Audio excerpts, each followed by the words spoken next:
Buenas tardes, tengan todos ustedes.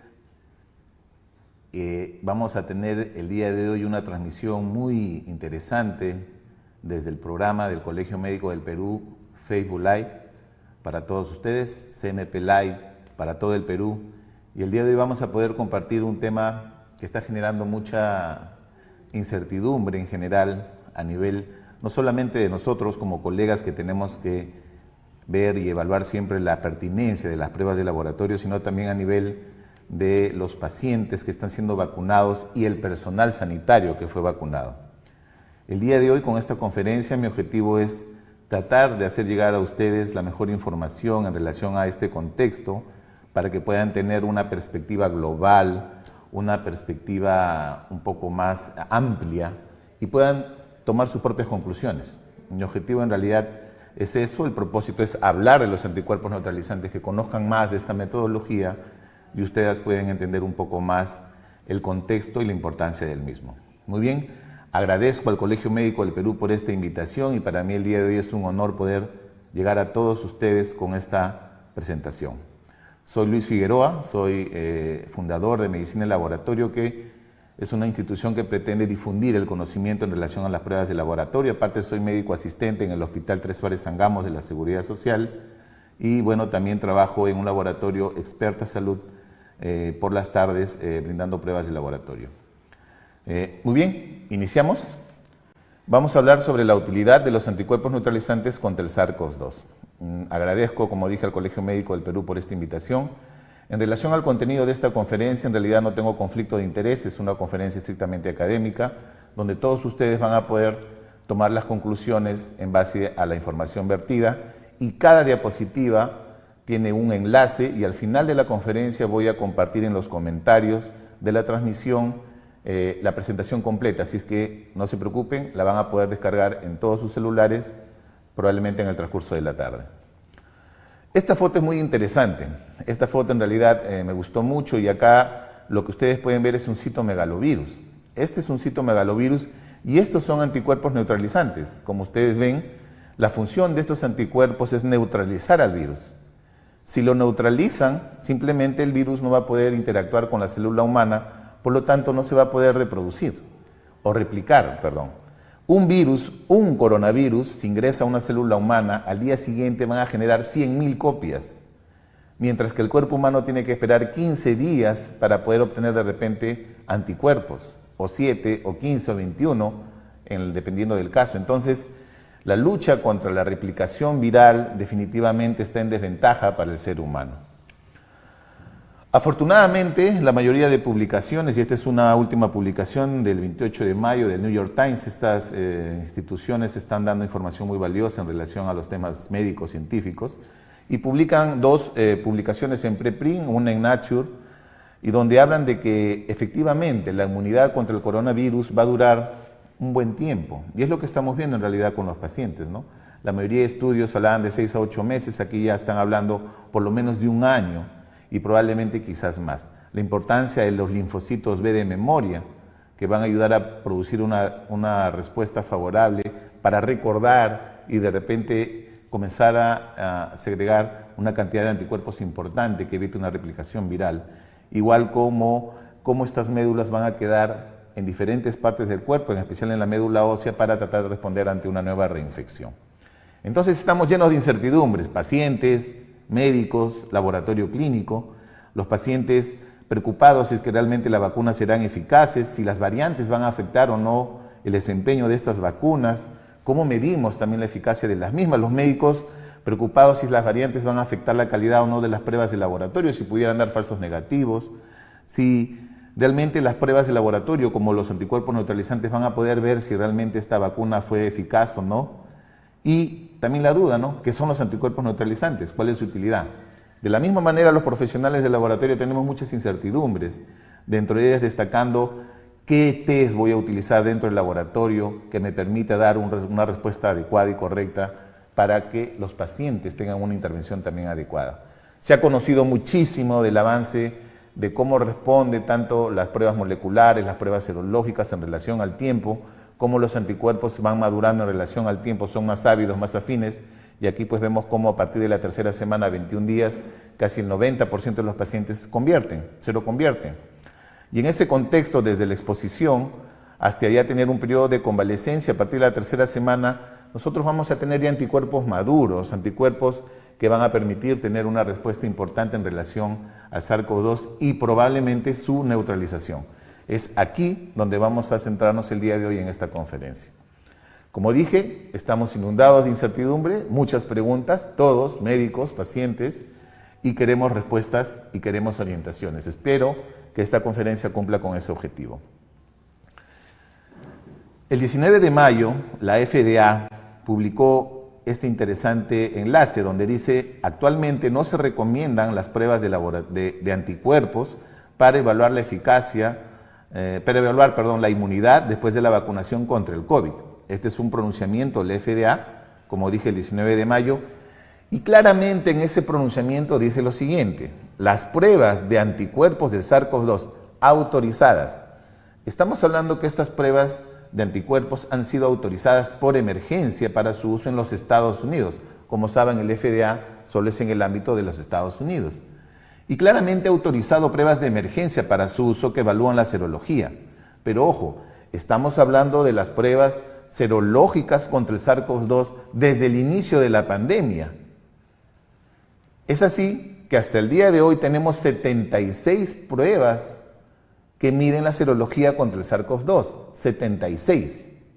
Acá ustedes pueden entrar a este enlace y pueden ver que hay 76 pruebas, pero es importante que entiendan que estas pruebas serológicas se unen a diferentes componentes del virus, como por ejemplo la proteína S o por ejemplo la nucleocápside, porque son anticuerpos de unión que buscan encontrar al virus en cualquier componente. No hay un área específica del virus que puedan determinar estas pruebas. De la misma forma, el CDC, en un pronunciamiento del 17 de marzo, menciona: las pruebas serológicas pueden variar en sus características de desempeño individuales, pruebas que han sido recibidas con una autorización de su uso en emergencia. Está hablando de las mismas pruebas y efectivamente el CDC dice que no se recomiendan estas pruebas para valorar la eficacia de las vacunas. Pero repito, tanto la FDA como el CDC hablan de las pruebas de serología que fueron usadas desde el inicio de la pandemia y hay diferencias sustanciales contra las pruebas que evalúan los anticuerpos neutralizantes. Vamos a entender esto. Las pruebas directas o las pruebas que buscan la infección son pruebas moleculares o pruebas antigénicas, es decir, buscan al virus, detectan al virus, marcan la infección, definen la pauta de detección, aislamiento y poder seguirles los rastros a la infección viral. Pero esas son pruebas directas. Cuando hablamos de pruebas serológicas, estamos hablando de pruebas post-infección, pruebas que van a tener una respuesta después de la infección. Y entonces aquí tenemos dos. Las pruebas que fueron utilizadas desde el inicio de la pandemia, que son las de anticuerpos de unión, como vemos aquí, se unen a la proteína S, por ejemplo, o a la nucleocápside, o de repente a otra parte, y me van a permitir determinar una infección previa, porque para eso están diseñadas. Pero otra nueva prueba, la prueba de anticuerpos neutralizantes, es distinta en su diseño, fue fabricada de manera diferente, fue validada de manera diferente y ella no busca cualquier tipo de anticuerpo. Estas pruebas buscan específicamente anticuerpos contra la proteína S o proteína Spike. Ya cada una de ellas tiene un comportamiento distinto, de repente algunas anti-RBD u otros componentes, pero solamente buscan anticuerpos contra el RBD o contra la proteína S. Y esa es la principal diferencia. Sobre estas pruebas, ni el FDA ni el CDC están pronunciadas y los invito a que puedan leer en extenso esos pronunciamientos. Entonces el día de hoy vamos a hablar de 4 puntos importantes: respuesta inmunitaria y la proteína Spike, vacunas, variantes, anticuerpos neutralizantes en sí y el correlato de inmunoprotección. Veamos la respuesta inmune. Como hemos visto, la respuesta inmune va a generar anticuerpos inmunoglobulina G maduros, con gran afinidad, con gran avidez, en un tiempo determinado, algunas semanas, probablemente 2 o 3 son, inmunoglobulina G que tienen la capacidad de tener una mayor afinidad y avidez contra el antígeno, de tal manera que puede formar inclusive inmunocomplejos, en fin. Y sobre esos anticuerpos son los que hoy día vamos a tratar de entender un poco más en adelante. En relación a las vacunas, en realidad hay mucha información y yo quiero que recordemos un poco este contexto. Hoy en día, a nivel mundial, se vacuna a diferentes profesionales contra la vacuna de la hepatitis B. Y sabemos que cuando nos vacunamos contra la hepatitis B y recibimos probablemente 3 dosis, inmediatamente las unidades de salud ocupacional quieren dosar nuestros anticuerpos contra el antígeno de superficie del virus de hepatitis B para ver si tenemos o no anticuerpos que nos van a proteger. Y sabemos que hay puntos de corte como mayor a 10 o mayor a 1000 si hablamos ya de una protección bien definida. Pero hacemos esta metodología. Pero el mayor a 10 lo conocemos porque ya pasó un tiempo determinado donde la evidencia científica pudo permitir tener este punto de corte armonizado en el mundo. ¿Eso pasará con los anticuerpos neutralizantes contra el SARS-CoV-2? Sí, pero va a tomar un tiempo. De tal manera que podemos identificar en la población, ya sea profesionales sanitarios u otros, que están protegidos contra la hepatitis B. Esta enfermedad en particular produce anticuerpos de una manera clara, pero por ejemplo otras enfermedades como la influenza, los virus cambian de año tras año y tenemos que actualizar las vacunas porque la producción de anticuerpos va a cambiar. Pero por ejemplo enfermedades como el VIH hasta el día de hoy no tienen vacunas porque sus virus mutan mucho, cambian demasiado, varían año tras año y es imposible seguirle. Entonces, ¿qué va a pasar con el SARS-CoV-2? Vemos que hay variantes que están emergiendo contra la proteína Spike especialmente. Entonces, ¿qué pasará? Lo iremos viendo en el transcurso del tiempo. Para entender, solamente demoró 10 meses tener una vacuna contra el SARS-CoV-2 y es porque en realidad hubo un gran esfuerzo de grupos, esfuerzo de la comunidad científica, inversión para tratar de obtener una vacuna. Pero hay otras enfermedades, por ejemplo, que no tienen la misma, ¿no? 38 años con el VIH y hasta el día de hoy no tenemos vacuna. Esperemos que con esta contribución importante de la ciencia médica como el ARN mensajero, permita obtener una vacuna pronto contra esta enfermedad. De tal manera que hoy en día tenemos diferentes diseños de vacunas, ¿no? Vacunas con virus inactivo, vacunas que utilizan proteínas, vacunas que utilizan vectores virales, pero las que están destacando, básicamente por su capacidad de respuesta serológica, son las vacunas con ARN mensajero, las vacunas génicas, las vacunas descubiertas por Katalin Karikó y David Weissman hace muchos años y que definitivamente están cambiando el rumbo y el impacto de las vacunas en la lucha contra esta pandemia. Y es así que el diseño de la vacuna importa. El diseño de la vacuna importa para poder evaluar una respuesta y cómo ésta va a poder de repente corroborarse con una prueba de laboratorio. La emergencia de las variantes es increíble, cada día aparecen más variantes, nuevos cambios, básicamente en la proteína Spike que se enfocan y cada una va teniendo diferentes características clínicas en relación a su transmisión o no. Esto, por ejemplo, son los estudios en fase 3 de Pfizer, de la vacuna de Pfizer-BioNTech, y vemos cómo el grupo de pacientes que recibió la vacuna, 21,000 personas que recibieron la vacuna, tuvieron solamente 8 casos de COVID-19. Comparado con el grupo que recibió placebo, tuvo 162 casos y llegan a la cifra importante de 95% de eficacia. Y así ha sido. Este porcentaje obviamente ha disminuido ahora con la emergencia de variantes, pero en líneas generales, en estos estudios pudieron demostrar este tipo de relación, de tal manera que las vacunas al final protegen contra las formas graves. Cuando hablo de 95%, estoy hablando que hay 5% de pacientes que pudieran adquirir esa presentación. Si hablo de 80, tendría 20 que puedan tener un impacto contra la enfermedad grave. Si hablo de 70, tendría 30 que puede hacer. Entonces siempre va a existir la posibilidad. En definitiva, una vacuna que me garantice mayor eficacia va a tener una mayor protección contra la población, pero siempre va a haber un porcentaje mínimo que va a presentar, obviamente, las presentaciones graves, porque ese es el objetivo al final de las vacunas.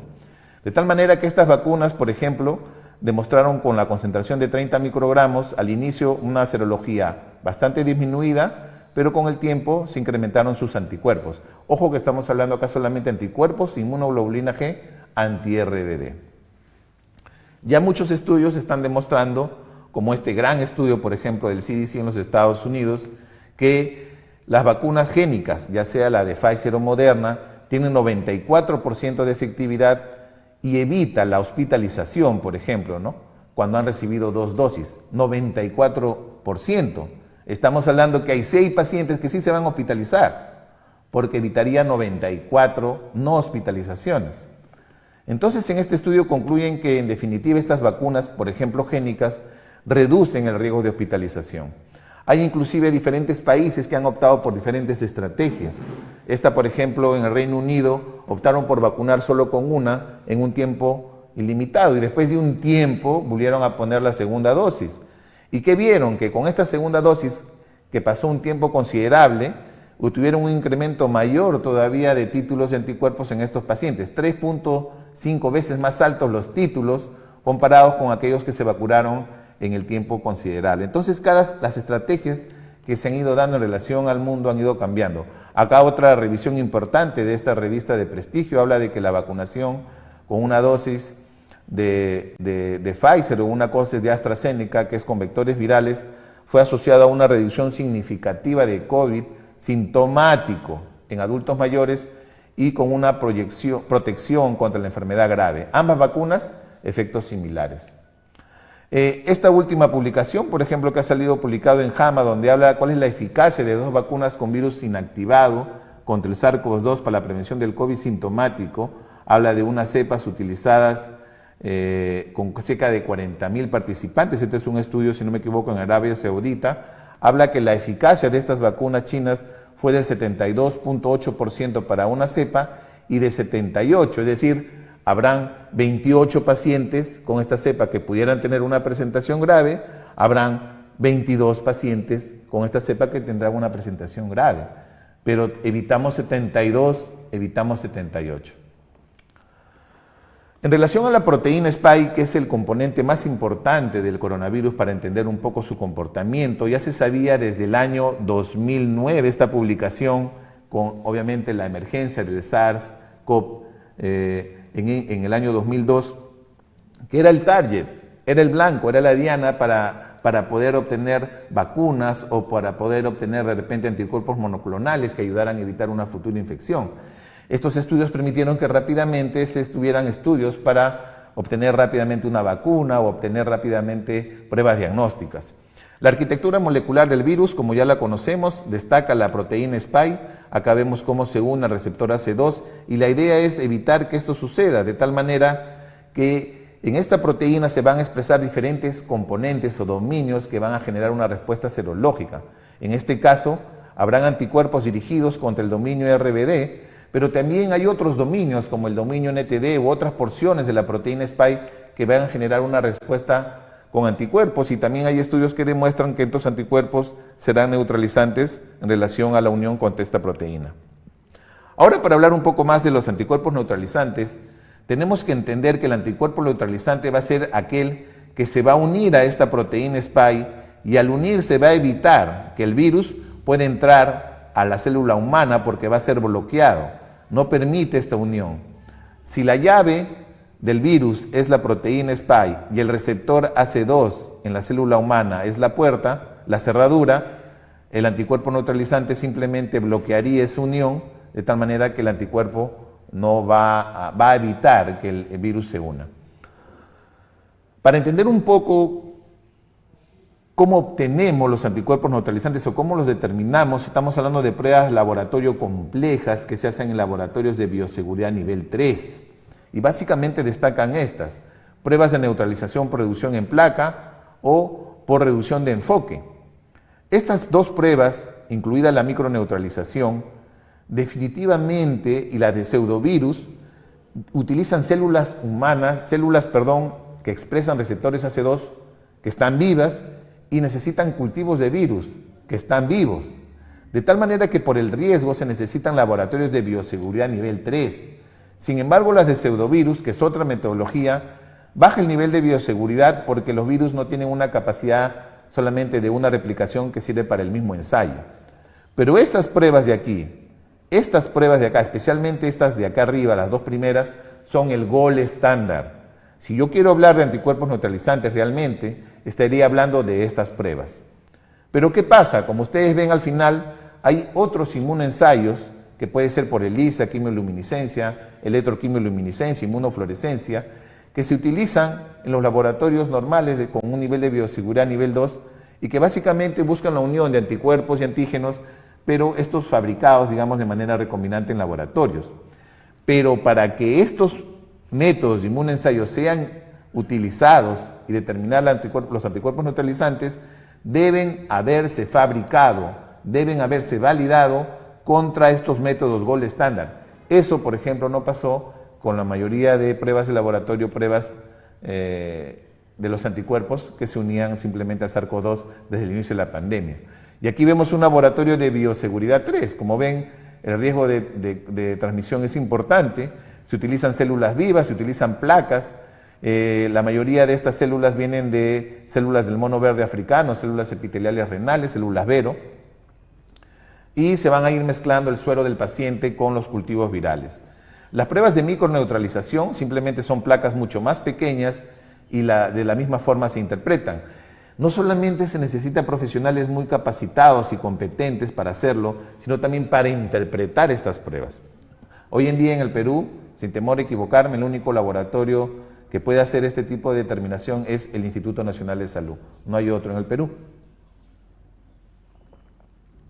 Pero estamos hablando de aquellos que van a manipular las células y los virus vivos. Pero si tenemos pruebas de inmunensayo que utilizamos de forma tradicional, como ELISA, quimioluminiscencia y otras, en el laboratorio, pero que fueron comparadas con el gold estándar, no habría ningún inconveniente, pero estamos hablando de anticuerpos que se van a correlacionar a los anticuerpos neutralizantes que fueron hechos de manera, digamos, con el gold estándar. Se utilizan dosis infecciosa de cultivos que se llama TCD50, de repente esto lo ampliamos un poco más, con pseudovirus, son virus, digamos, originalmente diseñados por fuera con proteínas del SARS-CoV-2, pero internamente pertenecen a otro virus y se expresan de manera diferente. Utilizan, por ejemplo, sustancias luminosas como la luciferasa, las luciérnagas u otros seres de la profundidad del mar y se leen mediante iluminómetros. Un estudio bien interesante, yo les recomiendo que lo lean, es este español, donde habla que a pesar que nosotros hagamos y detectemos anticuerpos neutralizantes con los métodos gold estándar, hay un porcentaje importante, miren, un porcentaje de cerca del 10 a 30% de pacientes que no van a expresar anticuerpos con el método gold estándar. Eso no significa que no haya una protección, porque tenemos el otro componente, que es la inmunidad celular. Sin embargo, las metodologías que se utilizan con el gold estándar pues tienen algunas limitaciones. Al final, esta actividad que no se puede expresar en títulos de anticuerpos, no se puede descartar la capacidad neutralizante del virus mediante otras vías, como la vía celular o complemento, de tal manera que al final la neutralización va a estar asegurada. Para resumir, estos métodos gold estándar, microneutralización o por foco o de manera focal la neutralización, por microneutralización o por pseudovirus u otras que también vendrían a ser inmunensayos, pero que digamos se diferencian un poco porque imitan la respuesta humana, van a permitir de repente obtener inmunensayos, porque muchos ensayos que se están obteniendo actualmente por ELISA, quimio, etcétera, deben ser fabricados o validados contra estos métodos. Y esto significa que yo voy a obtener métodos que van a tener anticuerpos muy similares a los neutralizantes si se correlacionan muy bien, pero va a depender mucho cómo se validó, la sensibilidad, el número de muestras que utilizaron para ver el valor predictivo positivo, negativo, acuerdos, etcétera. Y ya es un tema que se debe valorar al momento de la decisión. Muy bien, y ya para tratar de cerrar, para entender un poco el correlato de protección, hoy en día pues existen muchas dudas en relación al impacto de las pruebas y cómo las variantes pudieran afectarlas, ¿no? Se puede creer que de repente las pruebas pueden ser afectadas o estos test pueden de repente no determinarlo. Acá, por ejemplo, un experto, un infectólogo de Estados Unidos habla que es posible que las pruebas de anticuerpos comerciales no busquen los mismos anticuerpos que activa la vacuna. Y es obvio, si yo tengo anticuerpos anti-NTD y la vacuna no tiene, solamente es vacuna génica que me busca anti-RBD, pues nunca va a expresar anticuerpos.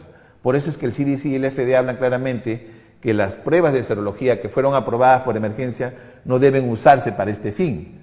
Pero no dicen que las nuevas pruebas que se están haciendo para detectar anticuerpos neutralizantes no se usen para el mismo. Entonces hay que tener bastante precaución de entender esa parte. Ya hay estudios que demuestran que las personas que han tenido COVID demuestran una mayor cantidad de anticuerpos comparados con aquellos que no han tenido COVID. Acá un estudio se ve cómo las vacunas de Pfizer y Moderna en estos grupos que han tenido COVID tienen pues títulos más altos. Y eso se ve en la práctica. También hay estudios que comienzan ya a demostrar que la respuesta retardada, digamos, de anticuerpos neutralizantes en pacientes con infecciones severas puede estar correlacionado a valores predictivos de muerte. Esos estudios probablemente se van a ver un poco más adelante. Pero yo les recomendaría que vean este estudio es muy interesante. Este es un estudio que han buscado pacientes convalecientes con SARS-CoV-2, han seguido una corte de casi 1000 pacientes y le han medido en 4 etapas los anticuerpos neutralizantes por pseudovirus, que es el gol estándar probablemente, uno de los gol estándar, y vemos como un porcentaje importante de pacientes, miren, 21% no desarrolló anticuerpos neutralizantes, 21%.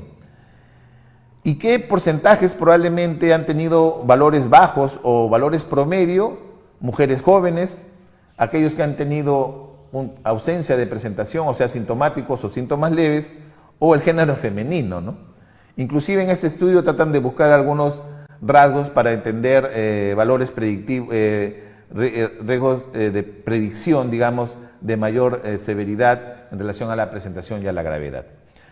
Este, por ejemplo, es un estudio que salió de la vacuna de Pfizer, induce anticuerpos neutralizantes y células T poliespecíficas en humanos, y se ven cómo hay una gran elevación de anticuerpos neutralizantes en estos pacientes en relación 3.3 veces superiores, ¿no?, de la producción en pacientes convalecientes, es decir, aquellos que tuvieron el SARS-CoV-2.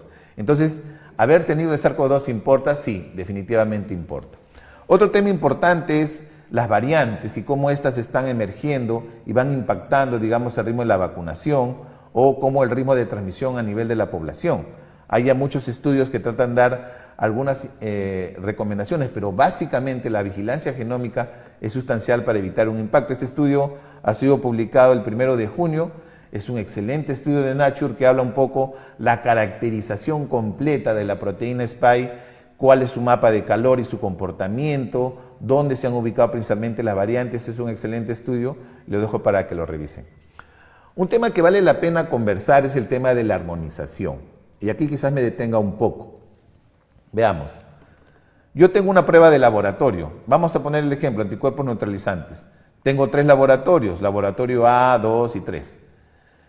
Si yo utilizo un patrón diferente que en laboratorio se llama calibrador, en definitiva cada uno va a tener valores distintos y yo no voy a poder tener los mejores resultados para este paciente.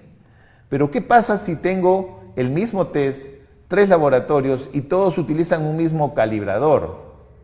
Definitivamente voy a tener buenos resultados y voy a poder aplicar las guías clínicas que utilizamos en la práctica diaria médica. A eso se llama armonización, es decir, estandarizar. Por ejemplo, si yo le pregunto a ustedes cuánto pesan, me van a decir 70, 80, 50 kilos, porque saben que kilos es la unidad que expresa el peso. Pero hoy en día, los métodos de anticuerpos neutralizantes, ¿qué unidades expresan? Esto es lo que yo quiero que ustedes se pregunten. ¿Las pruebas de laboratorio que determinan anticuerpos neutralizantes están armonizadas? La OMS ya se preocupó sobre este tema y ha establecido el primer estándar para que las empresas de ayuda, las empresas de IVD que producen estos dispositivos in vitro traten de armonizar y recomienda una unidad específica. Y claramente lo dice en este material que las empresas traten de armonizar sus tests. Y por ejemplo, acá tenemos un ELISA que se está usando también en este momento, es una prueba cualitativa porque solamente me dice positivo o negativo. Utiliza un diseño que se expresa en porcentajes si quisiera darle un valor, más de 30, menos de 30%, nada más, cualitativo. Y utilizan, digamos, RBD recombinante y SARS-CoV-2 imita mucho la unión antígeno-anticuerpo o, en este caso, proteína Spike receptor AC2. Otra prueba, por ejemplo, de electroquimioluminiscencia que se está usando pone como valor menos de 0.8 o más de 0.8.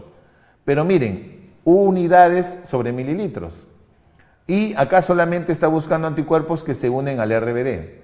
Pero otro método, por ejemplo, por quimioluminiscencia, que da valores menos de 33.8 y más de 33.8, ojo, estos son cuantitativos, lo da en unidades BAO por mililitro.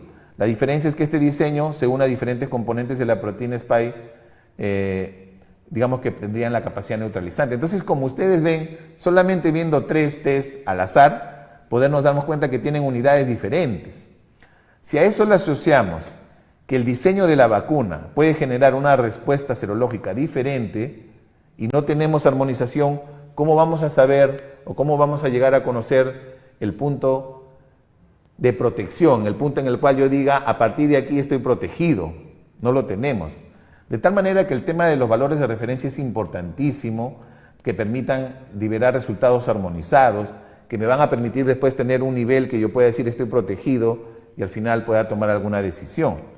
Entonces, en mi óptica, en mi perspectiva, en base a mi análisis, ojo, esta es mi opinión, esto es lo que yo considero. Para tratar de evaluar el correlato de protección, tenemos el antecedente de COVID y el diseño de la vacuna, de tal manera que al final, en algún momento tendremos, me vacuné con el diseño A, tendré un valor por encima de 800 protegido. Con la vacuna B, mayor de 500. Con la vacuna C, mayor a 200. Pero ¿cuándo sabremos esto? Cuando los estudios de investigación contribuyan a definirlo. Mientras no investiguemos, mientras no generemos investigación, probablemente no vamos a llegar a ser. Y así como probablemente se tomó un tiempo para conocer estos valores con la hepatitis B, tomará un tiempo para conocer los valores con las vacunas para el SARS-CoV-2. No olvidemos que la otra parte es la inmunidad celular, de la cual no voy a ampliar en esta presentación, pero también sepan que en los Estados Unidos ya se aprobó una para evaluar la parte celular. Sin embargo, miren las limitaciones. En el punto 5, ojo que acá está hablando la inmunidad celular, la que también a veces se menciona y que no lo vamos a saber nunca porque solamente evaluamos la parte humoral, la parte serológica. Dice, no se ha establecido el rendimiento de esta prueba en personas que han recibido una vacuna.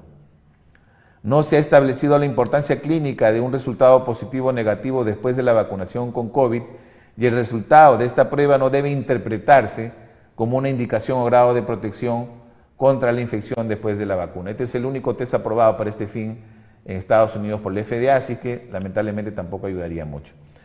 Vamos resumiendo. Pruebas serológicas que se usaron desde el inicio de la pandemia, que ayudaron a ver la seroprevalencia, que permitían ver el diagnóstico en pasado, que fueron fabricadas contra PCR positivos en esencia y no contra metodologías probablemente que ayudan a determinar los anticuerpos neutralizantes, han sido las que se siguen utilizando probablemente y que se unen a diferentes partes del virus y que son anticuerpos de diferente madurez. Sin embargo, los anticuerpos neutralizantes tienen otro diseño. Ya evalúan probablemente la vacunación, evalúan también al paciente en convalecencia y han sido diseñados contra las pruebas de gold estándar. Al final, virus, células humanas, serología, proteína spike, anticuerpos neutralizantes, diferentes metodologías que tienen que ser validadas contra el gold estándar, me van a permitir obtener diferentes anticuerpos neutralizantes y algún día obtener los valores de referencia que tanto necesitamos. Mencionar que la importancia de la vacuna y cómo se está escalando en el mundo es crucial. Acá en esta revisión también muy interesante de New York Times habla de cómo algunos países están disminuyendo su número de casos porque han vacunado a un porcentaje importante de su población, pero que lamentablemente han concentrado las vacunas para su país. Estamos hablando que, por ejemplo, 10 países nomás han administrado el 75% del suministro de las vacunas. ¿Cómo están pasando esto en otros países? En este mismo estudio se ve como otros países que a pesar que están haciendo sus esfuerzos por vacunación, todavía el número de casos sigue alto y ahí podríamos valorar de repente si el diseño de la vacuna importó o no, o si el ritmo de la vacunación es tan lenta que todavía no permite llegar. En la India hemos visto imágenes realmente dramáticas de cómo la están pasando en algunas ciudades, más aún con alguna variante de India que está apareciendo, en fin. De tal manera que el acceso a la vacuna es importante. Yo hago un llamado. Si tienes algún familiar que no quiere vacunarse, convéncelo, llévalo, que se vacune, por favor. La vacuna es vida. La vacuna va a evitar que tengas presentaciones graves de la enfermedad. La vacuna va a evitar que probablemente ingreses a la UCI. Pero ojo, estamos hablando de un porcentaje alto. Habrá un porcentaje que probablemente ingrese, porque las vacunas, ninguna de ellas es 100% eficaz contra las presentaciones graves. Ninguna. Por ejemplo, en el mundo en promedio se ha vacunado 18 personas de cada 100. En el África, una persona ha recibido la dosis. Hay una inequidad en relación a este tema, ¿no? Y en la India, como dije, ha sido devastadora. Al menos que los suministros de la vacuna lleguen a los países más pobres, esas trágicas escenas que están pasando, por ejemplo, en la India, se van a repetir probablemente en otros países, con otras nuevas olas, y millones de personas morirán. Hemos visto, por ejemplo, cómo ya se ha sincerado la cifra de muertos en nuestro país. Esperemos que una tercera ola no genere más muerte y desolación en nuestros conciudadanos. La vigilancia genómica es sustancial, tenemos que incrementar, así como al inicio de la pandemia había un laboratorio de biología molecular y ahorita hay 90, ahorita tenemos creo que 3 laboratorios de vigilancia genómica y debe incrementarse esto y hay que apoyar a través del Estado. Y definitivamente las nuevas generaciones de vacunas llegarán y mejorarán probablemente su eficacia en beneficio de nosotros. Conclusiones: la detección de anticuerpos neutralizantes mediante las nuevas pruebas deben ser realizadas en laboratorios y estos deben de preocuparse porque su desempeño analítico sea correcto. Y el ciudadano puede pedir sin ningún temor qué método, qué marca está utilizando usted. Deme por favor las características de este desempeño de esta prueba. Y por último, el correlato de protección se sabrá una vez que se armonicen los valores de referencia y permita tener claro que el diseño de la vacuna impacta sobre los valores de los anticuerpos neutralizantes en adelante. Muy bien, agradezco mucho al Colegio Médico del Perú por darme esta oportunidad de llegar a todos ustedes en su canal CMP Live el día de hoy. Y bueno, quedo llano a sus preguntas para responder las que tengamos en esta tarde académica. Muchas gracias. Muchas gracias, doctor Luis Figueroa, a todos nuestros seguidores en redes sociales. El día de hoy estamos tratando el tema utilidad clínica de los anticuerpos neutralizantes. Estamos con el doctor Luis Figueroa, él es médico patólogo clínico y fundador de Medicina del Laboratorio. Doctor, vamos a empezar a pasar con unas preguntitas. La primera pregunta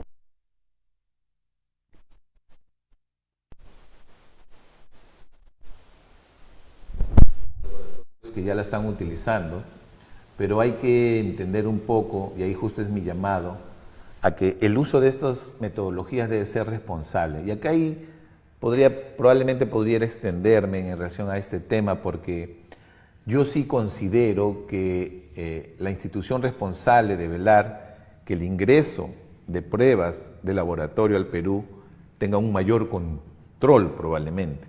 Yo hago un llamado a DIGEMIT para que traten de evaluar de repente un poco más la rigurosidad y los criterios de importación de las pruebas de laboratorio en nuestro país.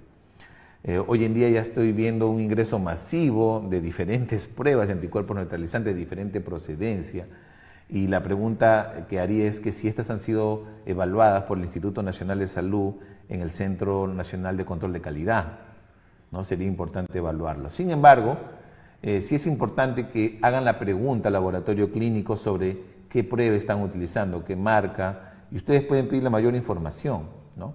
Es importante que utilicen, y al menos si van a ser consumidores de pruebas de laboratorio que quieran evaluar esto, busquen buenos métodos que les garanticen, digamos, que el resultado sea armónico y que vaya de la mano con sus antecedentes epidemiológicos y que vaya de la mano de repente con el diseño de su vacunación.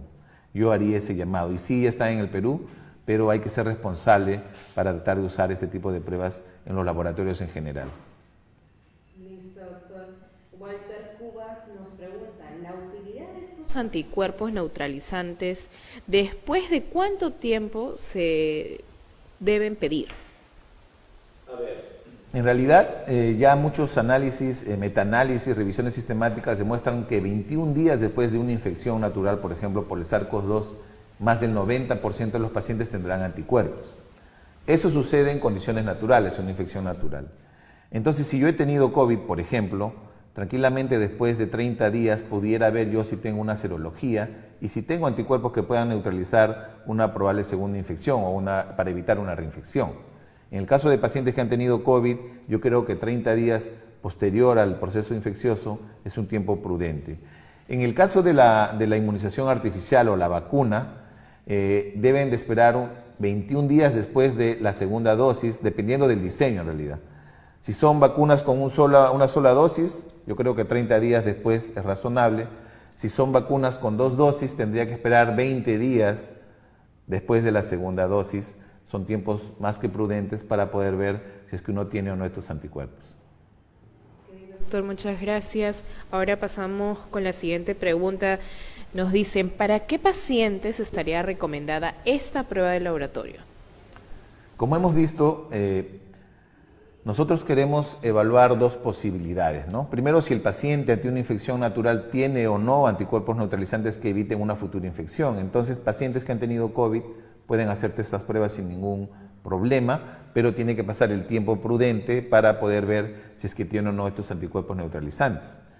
Y la otra utilidad es que son aquellos pacientes que han sido vacunados y quieren ver de repente cómo está la respuesta serológica. Pero acá, repito, estudios que se han hecho con anticuerpos neutralizantes medidos, digamos, con el gold estándar, hay un porcentaje importante de pacientes que no producen anticuerpos. Eso no significa que el paciente no esté protegido, porque no estamos evaluando la respuesta celular. Entonces hay que interpretar muy bien eso. Hay que saber explicarle eso al paciente. Por eso es que todas estas pruebas tienen que ser solicitadas por médicos y tienen que ser interpretadas por médicos, ¿no? Lamentablemente en nuestro país existe mucha informalidad, pero yo pido un favor de que estos exámenes sean prescritos por su médico e interpretados por ellos, ¿no? Y así puedan tener una idea global, porque igual si no utilizan una prueba adecuada, pudieran tener una respuesta inadecuada y mal interpretada, peor aún. Yo creo que por ahí va esta respuesta.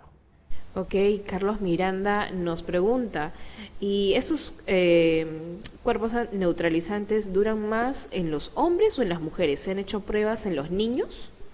En realidad, los estudios en relación a estas nuevas metodologías que dosan anticuerpos neutralizantes se van a ir viendo en el tiempo, en la medida que se genere medicina basada en evidencias.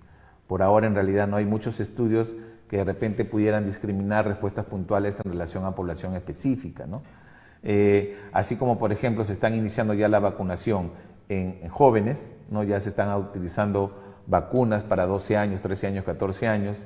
En algún momento también vamos a tener estudios que valoren la producción de anticuerpos neutralizantes en diferentes poblaciones, pero eso se va a ir viendo en el tiempo. Yo creo que el tiempo, hablamos de los años, y la solidez de la investigación que se pueda realizar en relación a estos anticuerpos va a poder responder esa inquietud que ha tenido nuestro participante. Ok, doctor, muchas gracias, Rocío. Álvarez nos pregunta, ¿qué metodologías para cuantificación de NAC autorizadas por la OMS se están usando en Lima? Gracias, Rocío. En realidad, en Lima ya hay diferentes laboratorios que están ofreciendo diferentes metodologías que han sido fabricadas para producir anticuerpos neutralizantes, para determinar inmunoglobulinas que van de la mano con anticuerpos neutralizantes. Todas, absolutamente todas, son por inmunensayo, es decir, ya sea por ELISA, por electroquimioluminiscencia o por quimioluminiscencia o inmunofluorescencia se están utilizando ya en el mercado. La OMS en particular establece estándares, el material de referencia estándar. Algunos, no todos ya lo expresan en unidades BAO por mililitro, pero otros todavía tienen otras unidades, pero ya le están adicionando factores de conversión que permiten llegar a los valores BAO que al final se van a utilizar para ver esa armonización. Y yo creo que sería también importante que pidamos de repente al laboratorio que nos expresen esas unidades, cosa que en algún futuro, cuando ya se tenga claramente los niveles de protección por unidades BAO, podamos nosotros tener con más claridad, según el diseño de mi vacuna, los valores de protección. Listo. Gordon Tuam nos pregunta, si yo tengo mis 2 vacunas Sinopharm y tengo casi nada de anticuerpos neutralizantes, ¿estoy protegido? Según laboratorio, tengo un resultado negativo. Como mencioné, con el mismo gold estándar, estamos hablando de las pruebas de reducción en placa o microneutralización, etcétera. Hay pacientes que no van a seroconvertir y eso puede ser porque la dilución de anticuerpos de repente sea pequeña. En definitiva, un paciente que no ha tenido COVID y ha sido vacunado va a tener una respuesta serológica menor que aquellos que tuvieron COVID y fueron vacunados. Otra vez, el diseño de la vacuna importa. Hoy en día estamos viendo que hay un comportamiento de respuesta disminuida de anticuerpos con un diseño de vacuna y estamos viendo una producción significativa de anticuerpos con otros diseños de vacuna. Pero igual, en cualquier escenario, el hecho de que no tengamos una respuesta serológica que pueda ser tangible no significa que ya tengamos una respuesta celular importante que nos permita defender. Por eso inicié la presentación con esas publicaciones en PrepTin que hablaban de que la respuesta celular, nuestras células de memoria nos protegen. Entonces, la inmunización, ya sea natural o forzada o artificial, por decirlo así, va a generar una respuesta celular, pero que no la podemos ver en laboratorio. Yo creo que si uno ha sido vacunado con un diseño de vacuna y no tiene una respuesta serológica significativa, hay que entender que está la otra parte, el otro componente. Y también hay que entender que dependiendo del diseño de la vacuna, la eficacia cambia. Algunos tendrán 70% de protección contra la enfermedad grave, otros 80%, otros 90%. Pero habrán 10 que se pudieran afectar, habrán 20 que se puedan afectar, habrán 30 que se pueden afectar. Por eso es que es fundamental continuar respetando las medidas no farmacológicas, mascarilla, lavado de manos, distanciamiento corporal, no estar en lugares concurridos, hacinados, bien ventilados, etcétera, lo que ya conocemos de memoria. Eso no está cambiando. Eso no está cambiando y tenemos que respetarlo en adelante hasta que llegue el día en que lancemos las mascarillas lejos de nosotros y podamos abrazarnos como antes.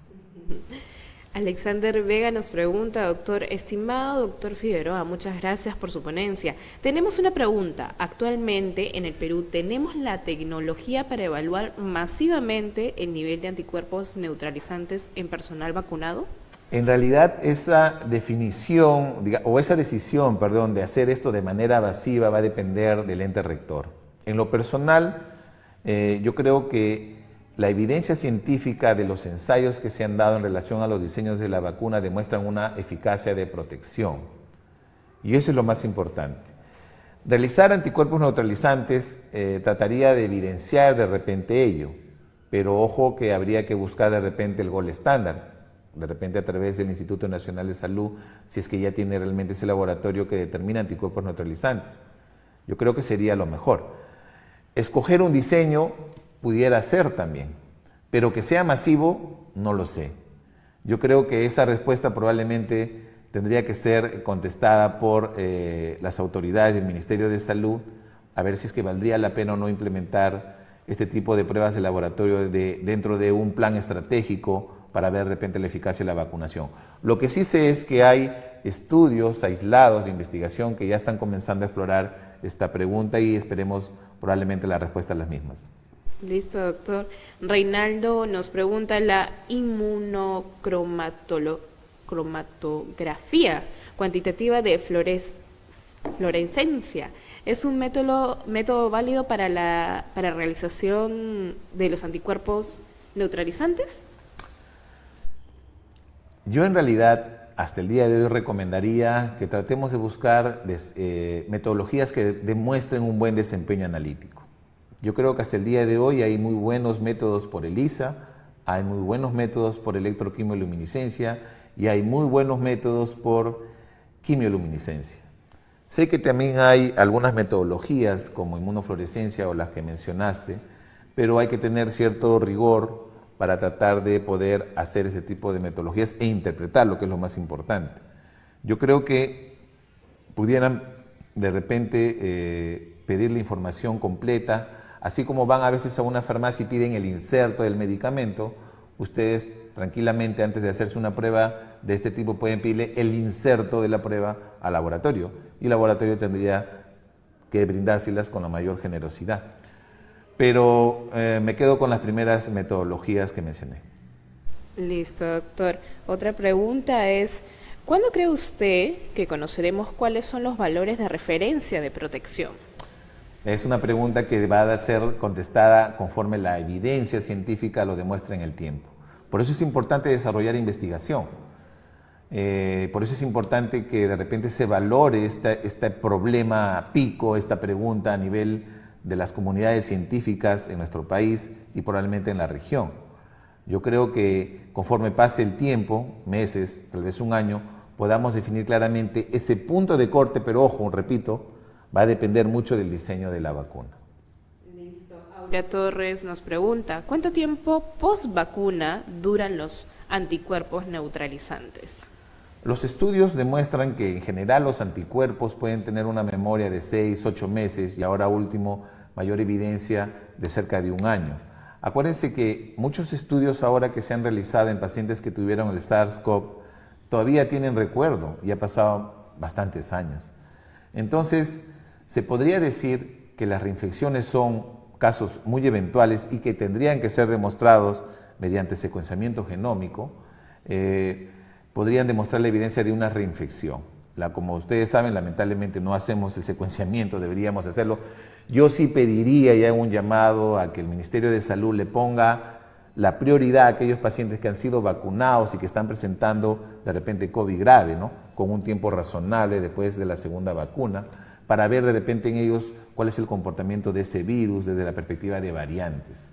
Yo creo que sí valdría la pena ver esa observación en ellos, pero en líneas generales, como le digo, el periodo post vacuna, el periodo que en teoría estos anticuerpos me van a proteger, según lo que la evidencia demuestra, podría ser mayor a 6 meses, hasta el día de hoy. Listo, doctor. Gracias. Meche nos pregunta, ¿qué significa CPAS y por qué se da en porcentaje? Perdón, ¿podrías repetir la pregunta? ¿Qué significa CPAS, C-P-A-S-S, y por qué se da en porcentaje? La pregunta está relacionada a una metodología. Esta metodología es la única que efectivamente se ha aprobado por el FDA. Esta metodología es un método cualitativo. O sea, me dice, ¿tengo anticuerpos neutralizantes o no tengo anticuerpos neutralizantes?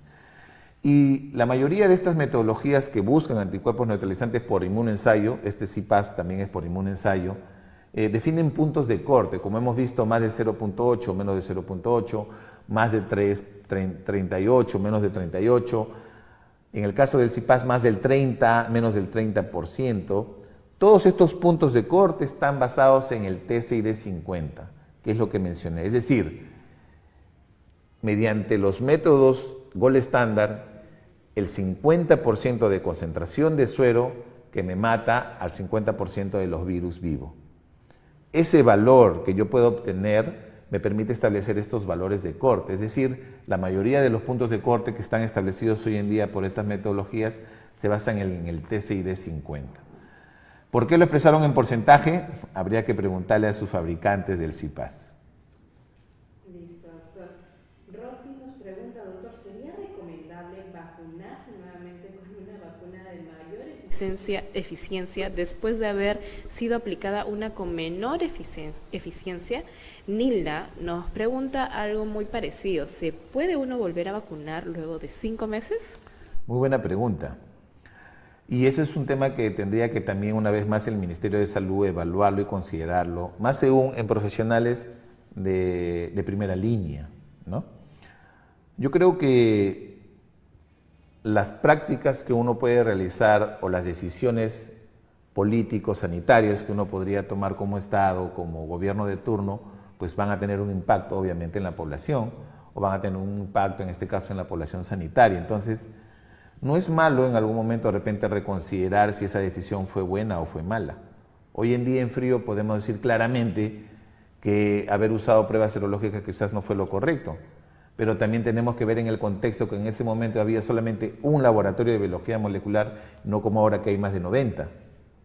Entonces hay que contextualizar bien las preguntas en su momento.